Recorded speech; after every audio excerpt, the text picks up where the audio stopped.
Hay una habitación completamente blanca, las paredes son blancas, el piso es blanco, tu ropa es blanca, la comida que te dan, arroz blanco sin sal. No hay sombras porque las luces están colocadas para eliminarlas. No hay sonido porque las paredes absorben todo. No hay nada. Llevas 3 días ahí. O tal vez son 5. O tal vez son 2 horas. No lo sabes porque no hay forma de saberlo. Tu cerebro empieza a inventar cosas para entretenerse. Escuchas voces que no existen. Ves figuras en las esquinas. Empiezas a olvidar tu propio nombre. Y lo peor es que nadie te ha tocado. Ni un golpe, ni una quemadura, ni una gota de sangre. Solo blanco, solo silencio. Solo tú desapareciendo lentamente dentro de tu propia cabeza.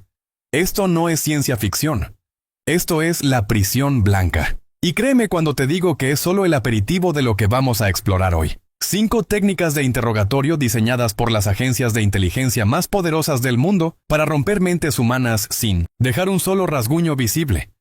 Técnicas tan sofisticadas que los expertos tardaron décadas en entender cómo funcionaban. Pero antes de continuar, necesitas entender algo. Lo que estás a punto de escuchar no viene de películas ni de conspiraciones de Internet. Viene de testimonios reales, documentos desclasificados y reportes de organizaciones como Amnistía Internacional y Human Rights Watch. Personas reales vivieron esto. Algunas siguen vivas, otras no tuvieron tanta suerte. Vamos a empezar con los maestros del terror psicológico.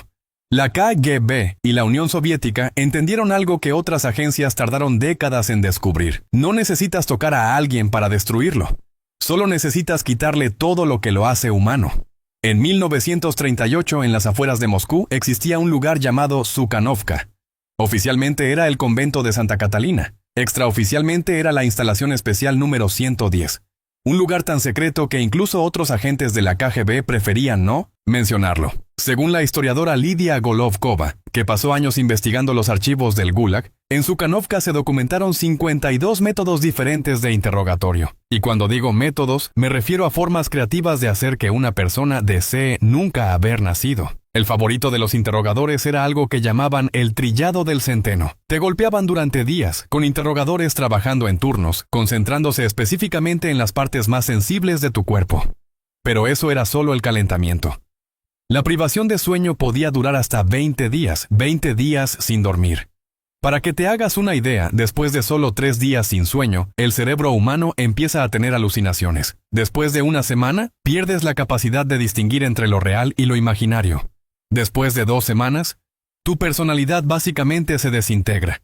Pero la técnica que realmente les gustaba era la golondrina de Sukhanovka.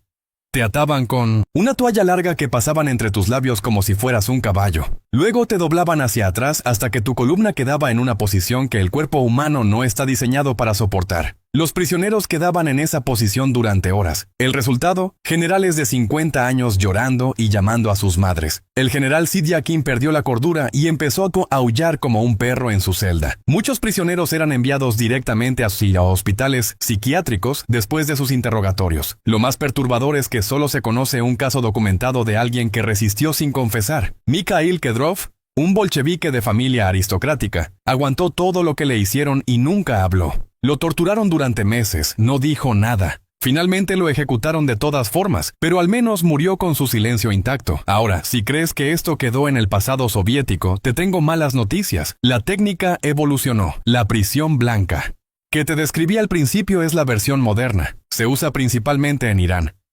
Pero hay evidencia de que la CIA experimentó con variaciones en sus sitios negros después del 11 de septiembre. La lógica es simple pero devastadora. Tu cerebro necesita estímulos para funcionar. Necesita colores, sonidos, texturas, cambios. Cuando le quitas todo eso, se autodestruye.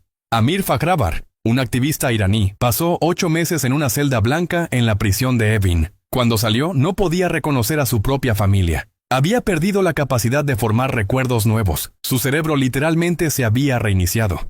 Pero espera, porque lo que viene a continuación hace que la prisión blanca parezca unas vacaciones en el Caribe. Y no exagero. La CIA, después del 11 de septiembre de 2001, decidió que necesitaba métodos más eficientes de interrogatorio. Y cuando la CIA dice eficientes, lo que realmente quiere decir es brutales, pero con documentación legal que nos cubra las espaldas. Contrataron a 2 psicólogos, James Mitchell y Bruce Jessen, que nunca habían interrogado a nadie en su vida. Y les pagaron 81 millones de dólares para diseñar un programa de tortura. Sí, leíste bien. 81 millones de dólares por tortura con credenciales académicas.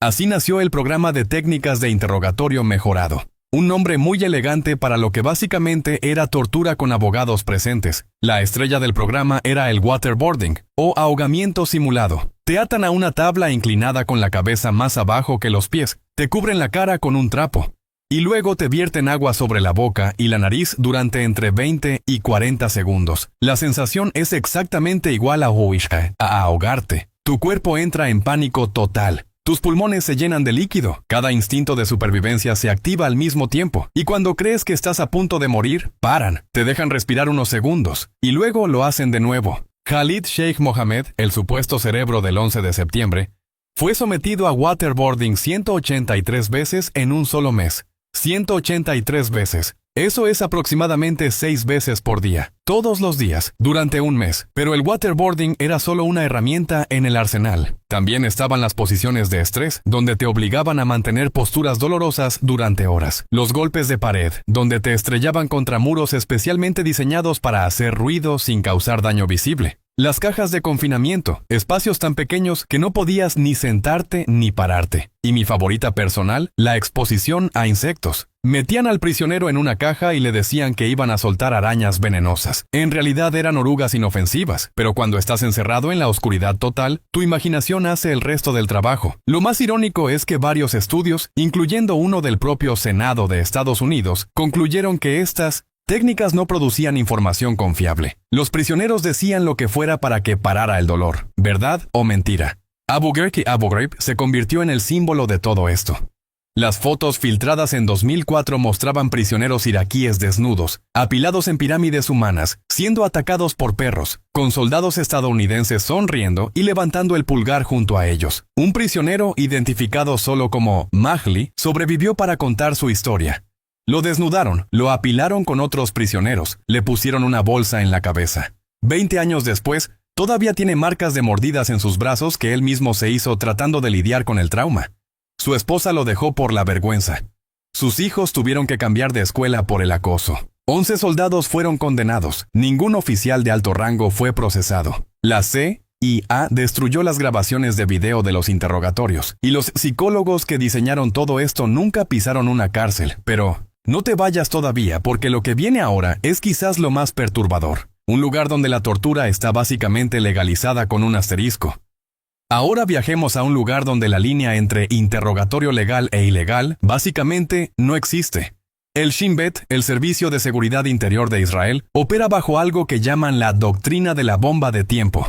Si creen que tienes información sobre un ataque inminente, pueden usar lo que ellos llaman métodos excepcionales. ¿Qué significa eso en la práctica? Significa la silla palestina.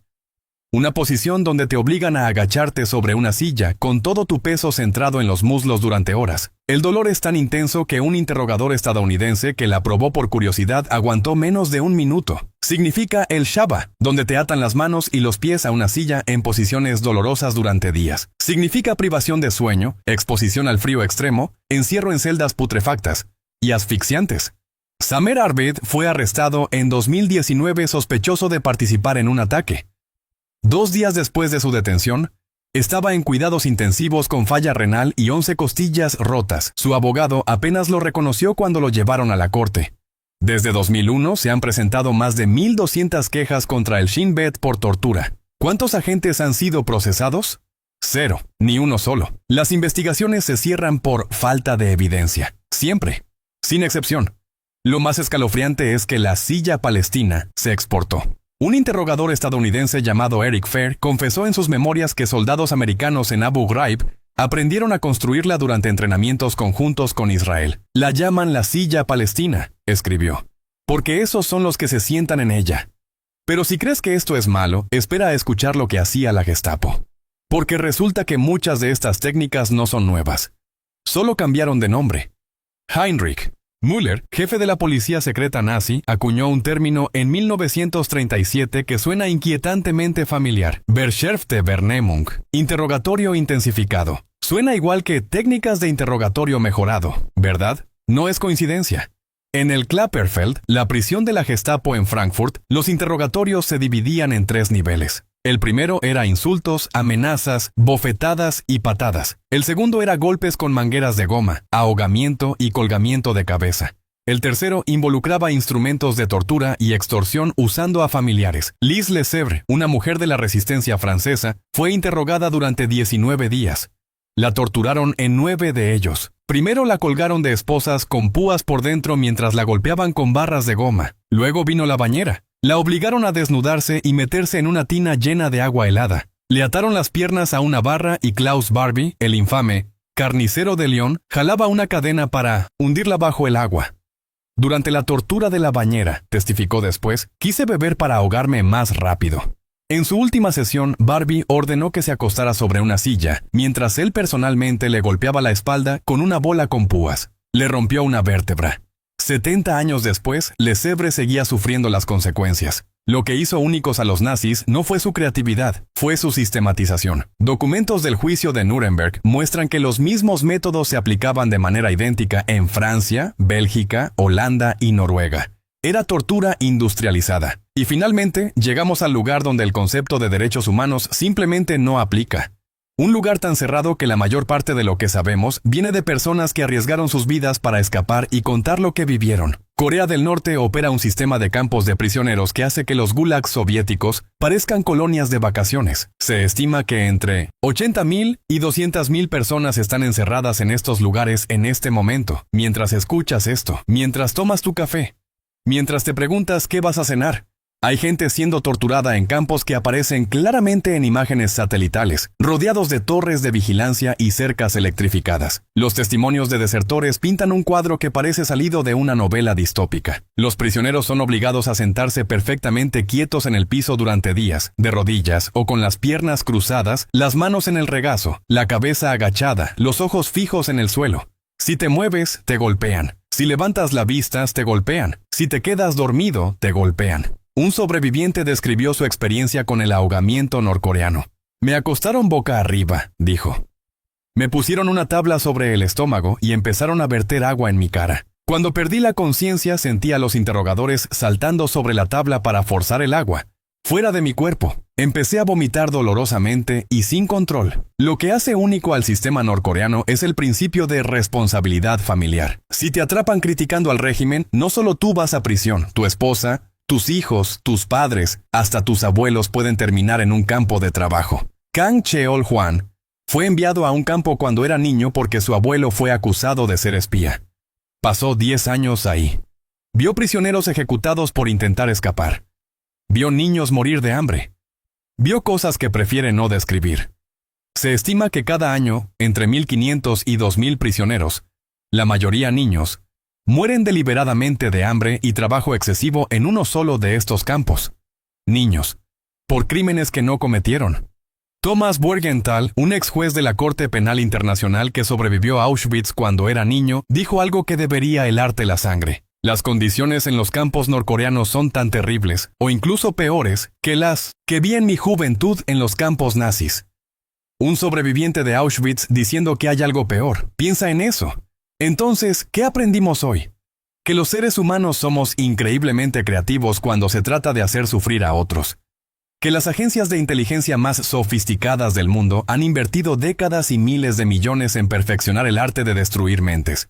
Y que estas prácticas continúan en este momento, en algún lugar del mundo. La próxima vez que veas una película de espías donde el protagonista resiste la tortura con una sonrisa, recuerda esto. La realidad es mucho, mucho peor. Y la mayoría de las personas, sin importar qué tan fuertes crean ser, eventualmente hablan. La pregunta no es si puedes resistir. La pregunta es ¿cuánto tiempo? Y hablando de infiltrarse en organizaciones peligrosas y arriesgar todo por información, en el siguiente video vamos a explorar algo todavía más intenso. Imagina ser un agente de la CIA encubierto dentro de un cartel mexicano. Cada día podrían descubrirte. Cada llamada podría ser la última. Cada persona que conoces podría ser quien te delate.